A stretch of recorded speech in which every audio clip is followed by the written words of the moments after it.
Linda Beatty from Linda Beatty's Life Coaching and Counseling, and I want to talk to you today about trauma and the pandemic. How trauma survivors are dealing with the pandemic, what it affects, and how they can move forward and feel better about themselves, their environment, and all of the things that go along with trauma survivors. So this is mainly for those of us that have PTSD or CPTSD from trauma. And when we're in an environment like we are now, where certain parts of the country are shut down, everybody has to wear a mask, we have to social distance, we can't have close human contact unless it's someone we know or it's someone we know has been quarantined. And it can be extremely challenging, especially for those of us that are hypervigilant anyhow. So this kind of magnifies every single thing we feel on a regular basis.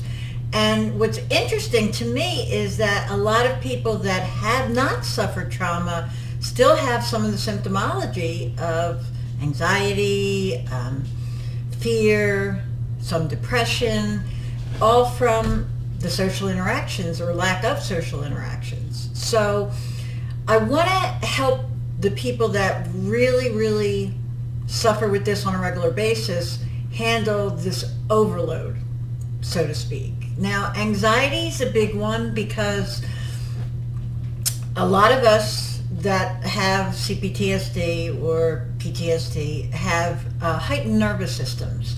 A lot of times our trauma was happening when our bodies were developing, so our neurological systems, our endocrinology systems, our parts of our brain, everything that was developing was affected by trauma. And so what happens is we get hyper-awareness anyhow, and now put on top of that a normal outside source of anxiety that would cause anyone, whether they had trauma or not, to have it. Symptomology, it just heightens it and increases it. So if you're feeling that and you're wondering, why am I triggered so much more? Why am I heightened so much more? Why am I feeling so much more anxiety? Why am I feeling depression again? Why are all these things happening?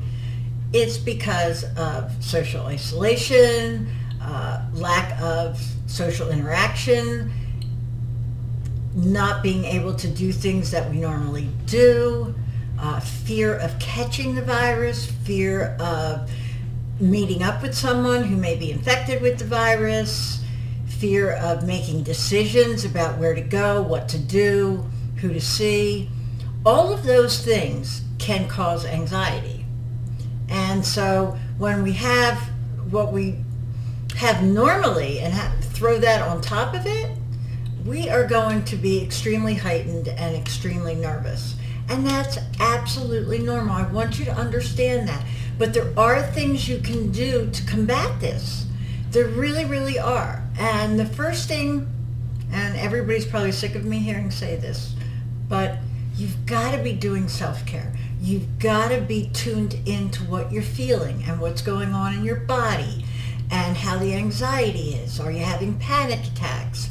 Are you sleeping? Are you eating properly? What is your routine? Your self-care has to be important, and it has to be based on what your body is feeling and what's going on with you. So there are a ton of self-care techniques in a lot of my other videos. So I'm going to briefly just go over some of them really quickly. Number one, you've got to be exercising. You've got to be doing something to relieve that stress physically. I don't care if it's walking, running, lifting weights, yoga, Pilates, stretching, Tai Chi, whatever. It doesn't matter. You've got to be doing something physical to drain that anxiety. Physical exercise drains anxiety. It relieves depression. It releases chemicals into your body that help both of these things. So it's really, really important. Nutrition is also important. What are you eating? How are you eating? When are you eating? What are you eating? All of the things. I might have said what twice, but that's okay. This all impacts how you feel. It really, truly does. So we've got to be aware of that. Are you doing your journaling? Are you doing imagery? Are you doing muscle relaxation? Are you doing your deep breathing? Are you noticing where you're going and what you're doing on a daily basis? Who did you interact with? Did you hug anybody today? Did you hug yourself today? Did you talk to anybody today? Did you engage? Did you have something that could make you feel connected to the outside world? Another thing is your spiritual life.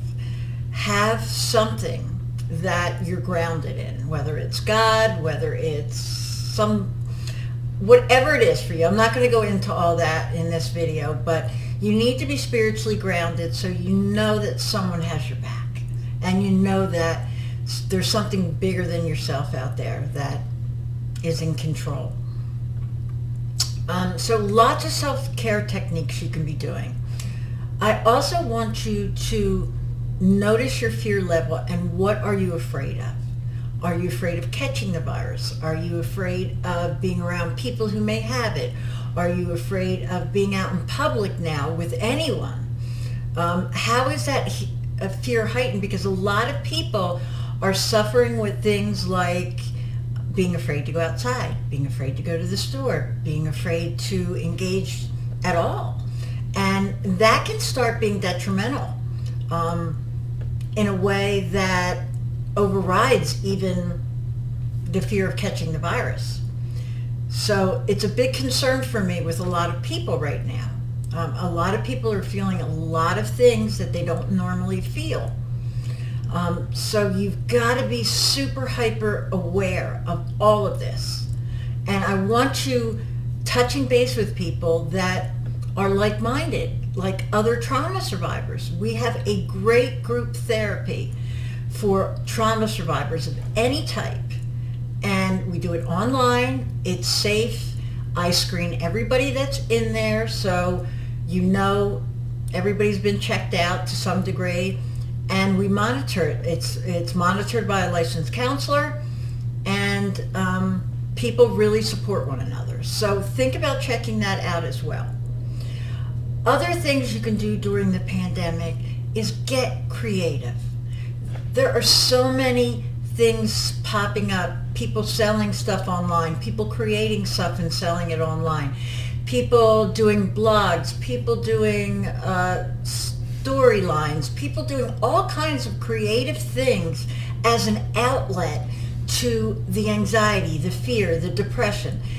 Creativity is a great outlet. So I want you to really, really brainstorm about that, because that's when it gets fun. Like, it doesn't have to be all bad. I remember when the gyms closed down, I got really creative. I started taking exercise classes. I started trying out new things.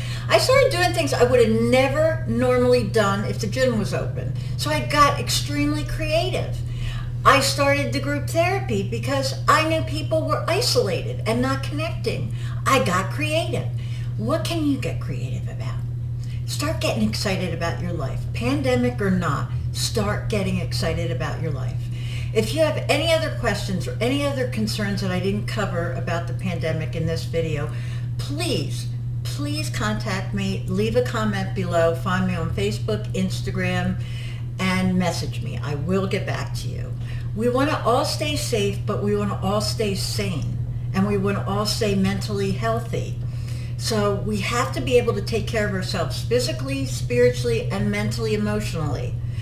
And if we don't work on all three, no matter what's going on in the outside world, it's going to impact our healing journey. So work on that. And if you have any questions, again, reach out to me. I'm Linda Beatty from Linda Beatty's Life Coaching and Counseling, and we'll see you next time. God bless.